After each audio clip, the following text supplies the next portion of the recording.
Assalamualaikum. Waalaikumsalam warahmatullahi wabarakatuh. Alhamdulillah. Oke. Bagaimana kabarnya anak-anak? Alhamdulillah. Luar biasa. Allahu Akbar. Alhamdulillah, nampaknya anak-anak Bapak ini masih pagi semangat ceria ya. Alhamdulillah. Baik anak-anak Bapak yang Bapak sayangi, pada pagi hari ini kita kembali bertemu. Namun sebelum kita mulai pembelajaran, ada baiknya kita diawali dengan kita berdoa. Mudah-mudahan kita makin sehat, makin ceria dan semakin semangat. Mana ketua kelas, Nak? Oke, Nak, tolong dipimpin doanya, Nak, teman-temannya. Bismillahirrahmanirrahim. Rabbi yassir wa la tu'assir. Rabbi yassir wa la tu'assir. Rabbi ja'li sadri wa yassir amri wahlul uqdatam min lisani qahu qawli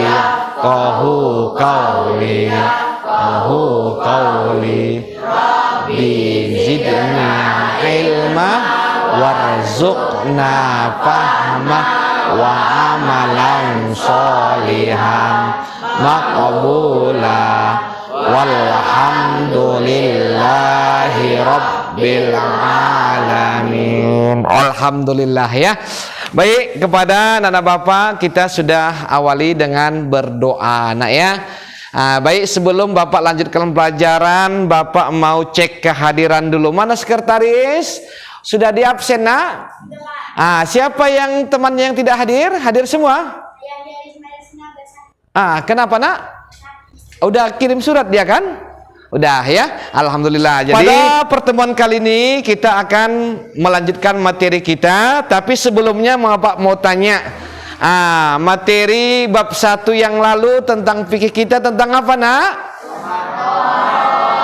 Iya, tentang toharoh ya. Jadi toharoh itu bersuci adalah kunci daripada awal kita melakukan ibadah, yaitu dengan toharoh. Baik, kepada anak Bapak ini alhamdulillah sudah Bapak siapkan untuk materi kita hari ini, yaitu tentang sholat. Masuk pada materi bab 2. Sudah pernah dengar sholat ya? Ya sudah pastilah, namanya orang Islam ya, tahulah tentang sholat. Yuk, siapa yang sudah sholat subuh tadi? Tunjuk tangan. Alhamdulillah, sholat subuh semua, Nak ya. Anak-anak Bapak, kamu sudah mengetahui tentang sholat pasti ya. Cuma kali ini kita akan membahas bagaimana nanti agar sholat kita lebih baik dan lebih sempurna ya. Jadi anak-anak Bapak, kita bisa perhatikan bersama, Nak ya. Sholat, ingat sholat sebelum kiamat ya. Ini ada lagu wali nih. Tahu lagu wali? Tahu? Masa gak tahu? Yuk sama-sama. Ingat mati, ingat sakit, ingatlah saat kau sulit. Kata, ingat.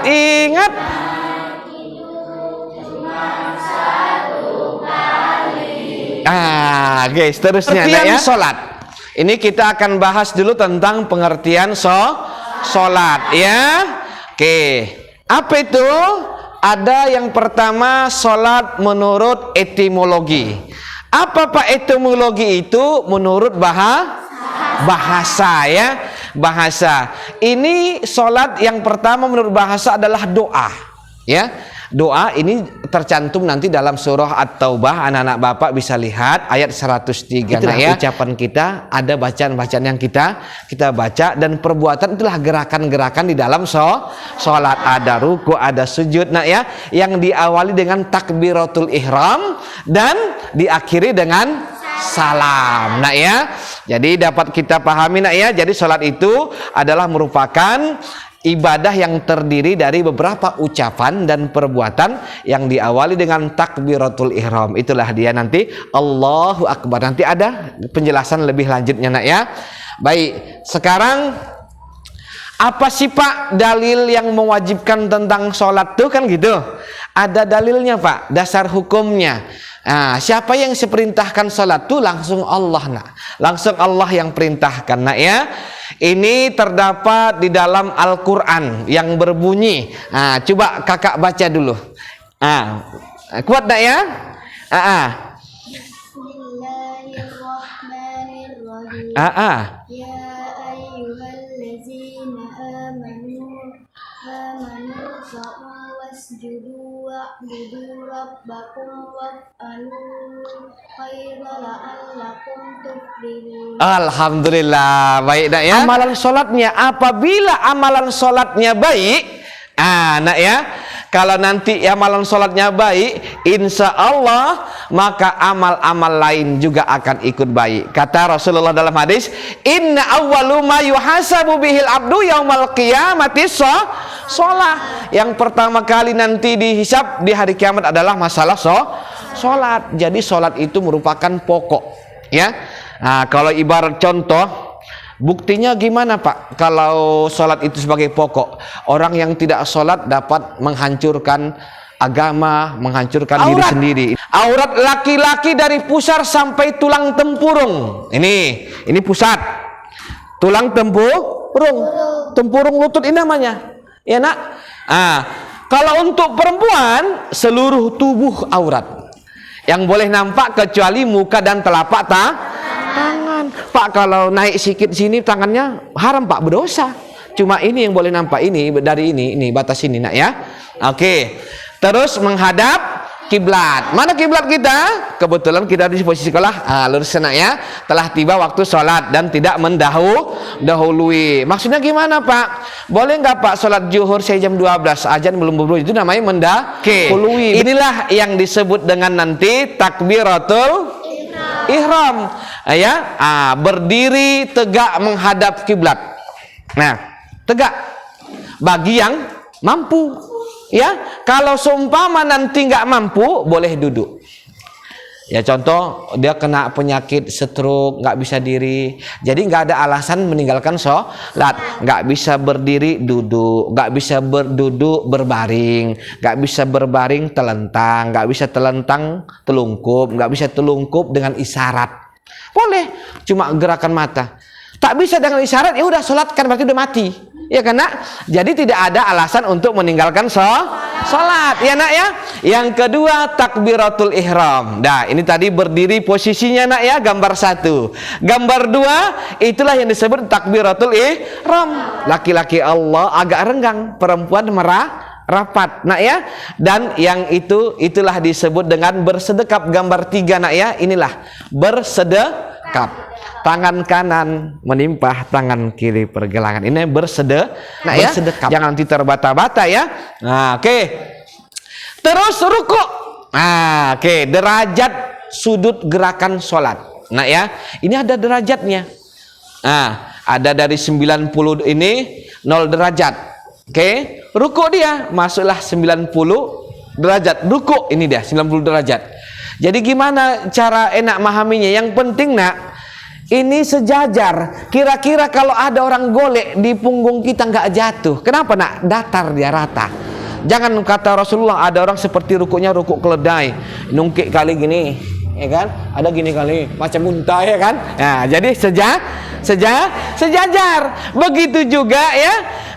Dalam bacaannya, apa? Subhana rabbiyal. Iya, berapa kali? 3 kali. Nah ya.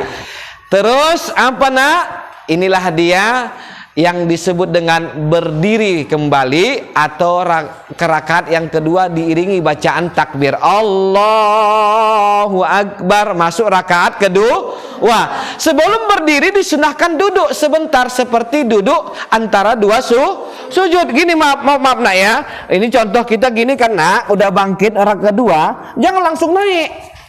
Ya, disunahkan ya berhenti sebentar duduk baru naik ya. Jangan langsung dari sujud langsung naik berdiri ya. Nah, jadi berhenti sejenak baru langsung naik ya. Oke. Apalagi 13 rakaat kedua. Cara dan sikapnya sama nak seperti yang rakaat pertama, hanya ada beberapa perbedaan. Apa saja perbedaannya? Ya, yang nanti di rakaat kedua ada namanya duduk tasahud awal. Kalau tadi yang lainnya sama, baca sami Allah subhanal azimi sama nanti nak, cuma bedanya duduk tasahud awal pada rakaat kedua ya. Mana berakhirnya sholat itu sampai kalimat kum, assalamualaikum warahmatullah. Contoh, Pak saya belum sampai kum, assalamu tut, kentut dia batal karena belum sampai kalimat kum. Nah, tiba-tiba waktu assalamu tut katanya ya batal nak ya. Ya belum sampai berakhir kalimat kum dan menoleh ke kanan. Ini dia. Nampak ya cara menolehnya nak ya, ke kanan, ke kirinya. Nah, tapi jangan sampai tidak menoleh. Siapa yang mau bertanya? Persilahkan. Baik. Silakan. Bagaimana Pak hukum orang yang meninggalkan sholat dengan sengaja? Baik. Bagaimana orang yang tidak sholat sengaja dia nggak sholat? Bagaimana hukumnya? Seperti dalam hadis ya, dalam firman Allah itu kan sholat merupakan wajib. Nah ya, jadi di hadis lain juga dikatakan sholat merupakan pembeda antara Islam dan kafir. Nah ya, ada pas ya akan menjawab beberapa pertanyaan nak ya, tapi nggak banyak kok, cuma hanya 3 ya. Tapi nanti tuliskan nama siswa, nama lengkap ya nak ya, kepada anak bapak kelas 7 ini nak ya. Kelasnya kelas 7 dan mata pelajarannya. Ini alhamdulillah, insyaallah ini sudah bapak siapkan, ini sudah bapak print nak ya. Bapak print, nanti dijawab nak ya. Oke, ini akan bapak bagikan ya. Nah, ini bapak tunggu sekarang karena cuma 3 ya. Nah, yang ketiga ya, perhatikan nak anggota keluargamu.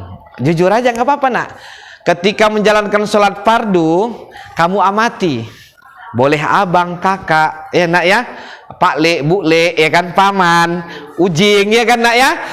Dalam bentuk ya, jangan sholat fardu uraikan mampu dalam bentuk laporan. Kira-kira sesuai nggak seperti yang kita pelajari? Apa kira-kira gerakan yang kurang atau dalam apa? Bagaimana pengamatanmu lah ya?